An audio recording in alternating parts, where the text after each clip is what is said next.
What up, crew? Today we're going to work like Faith Ringgold, and we're going to make a quilt square that kind of tells a story. So the story quilts that she made always told a story, and then as I read and explained in the slideshow, she turned her story quilts into actual books that she illustrated.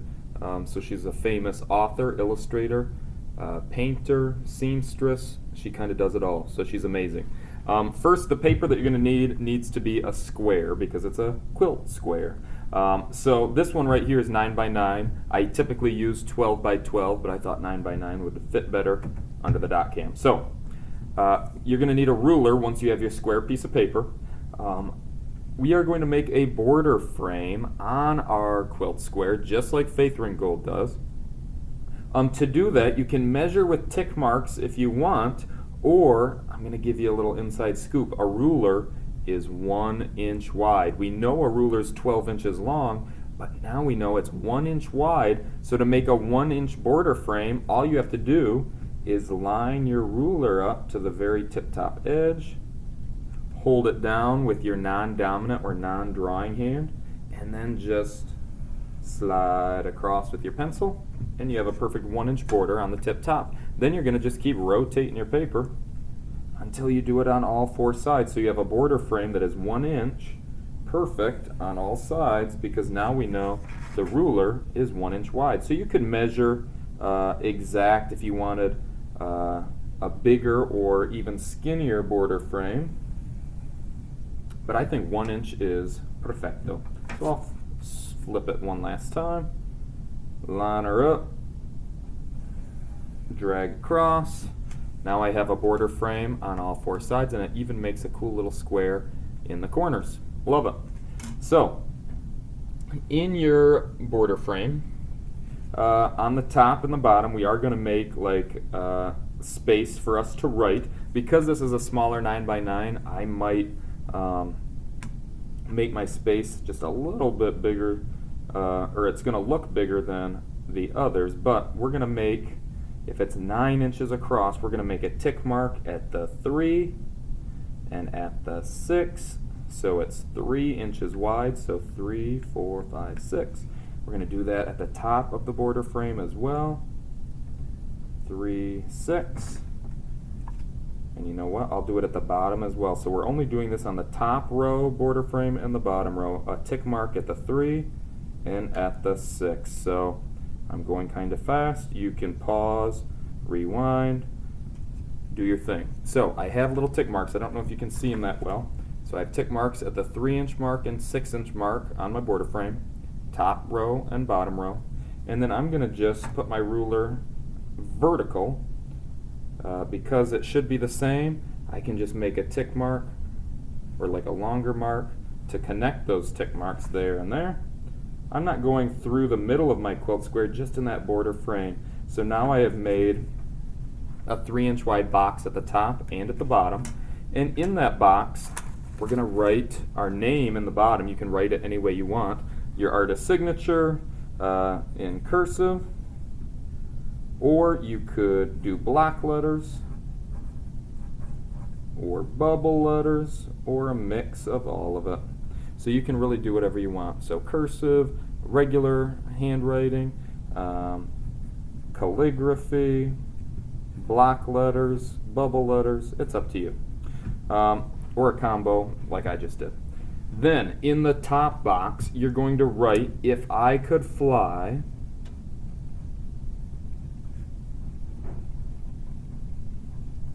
comma, "I would go to," and I'm going to put a dot, dot, dot. I want you to fill in the blank for yourself. Where would you go if you could fly anywhere in the world? Because if you remember the story Tar Beach, Faith Ringgold would go up on the top of her rooftop building in New York City and dream of flying across the sky. And wherever she could go, she could fly there and own it. So she would fly over the George Washington Bridge, the ice cream factory, the Union Building, so her dad could have equality there.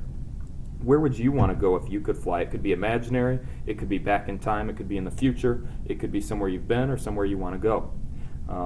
So you fill in that blank for yourself. Then, after you do that, you're going to draw a landscape in the middle of the quilt square. So you're going to get a horizon line.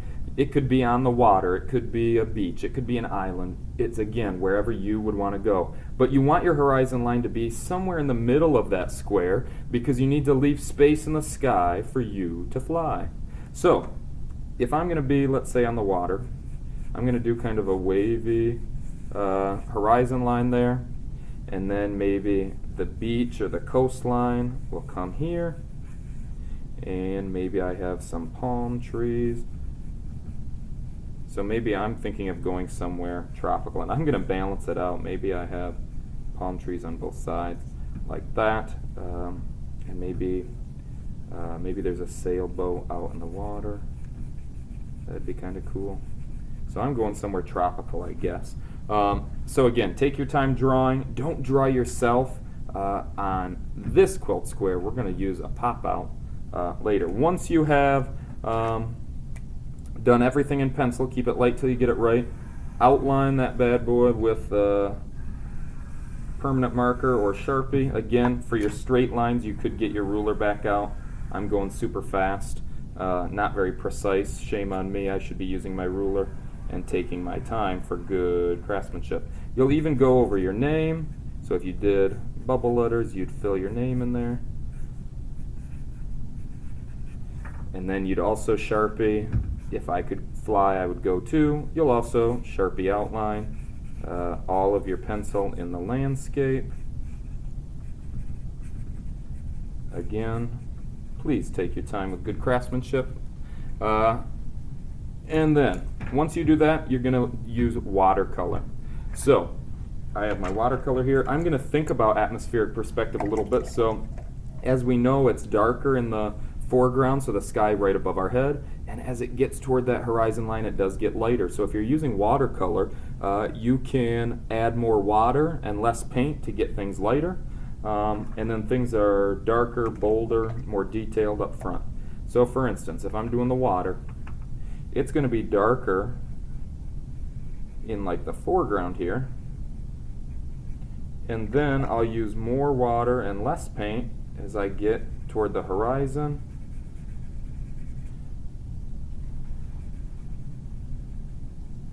It's going to start to get lighter. I'll maybe add more blue down here. Nice smooth strokes, no bad hair days. Boom. And I might even add a little green in the water, make it a little turquoise.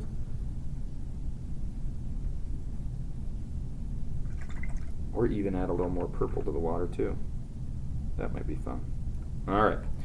Then for the sky, I want it to be sunset. So if I'm on a tropical island or something, I'm going to maybe show a sunset. So maybe I'll start with purple up in the top of the sky, darker in that foreground.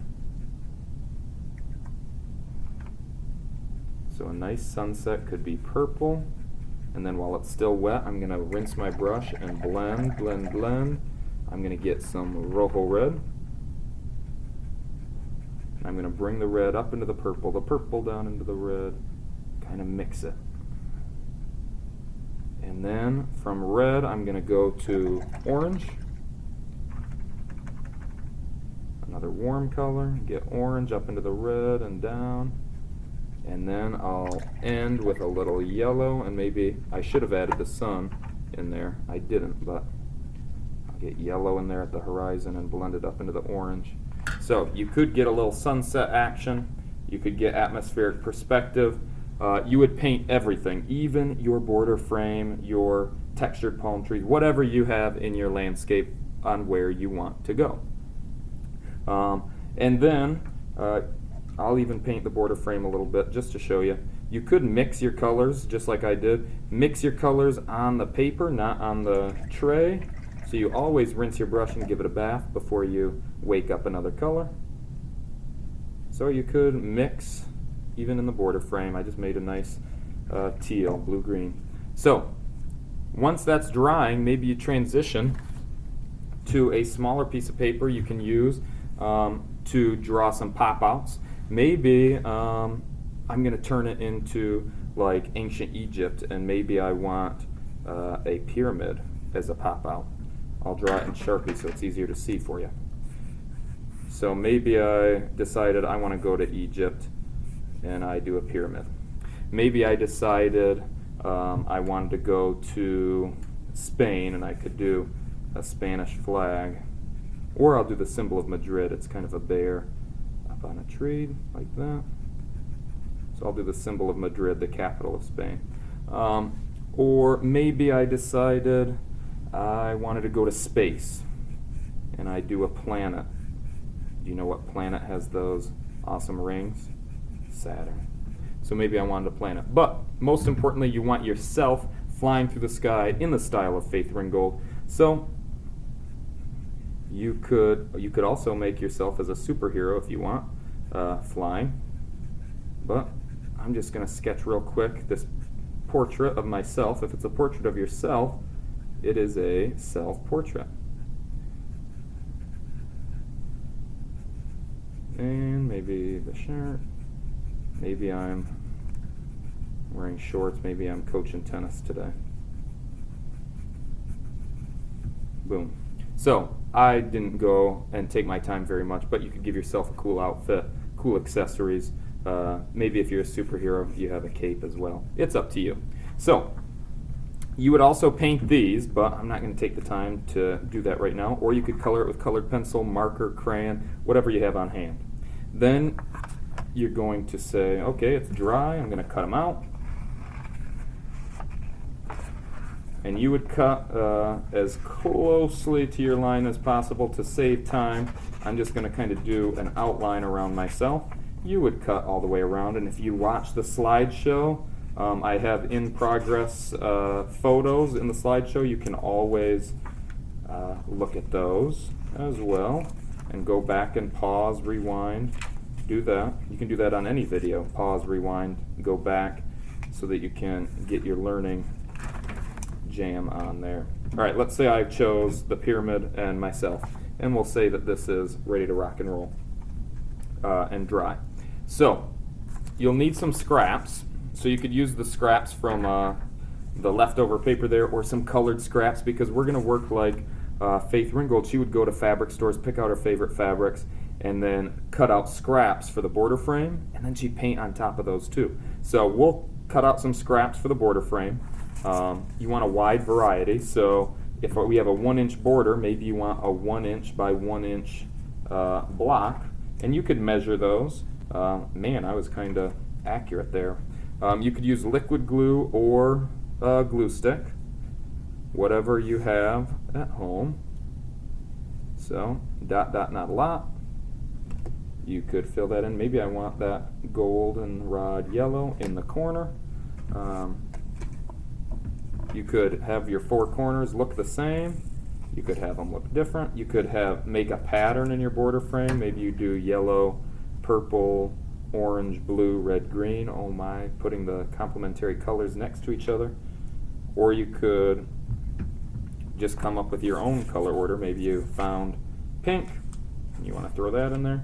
And I have some papers, like old scrapbooking papers people have donated, with patterns and decoration.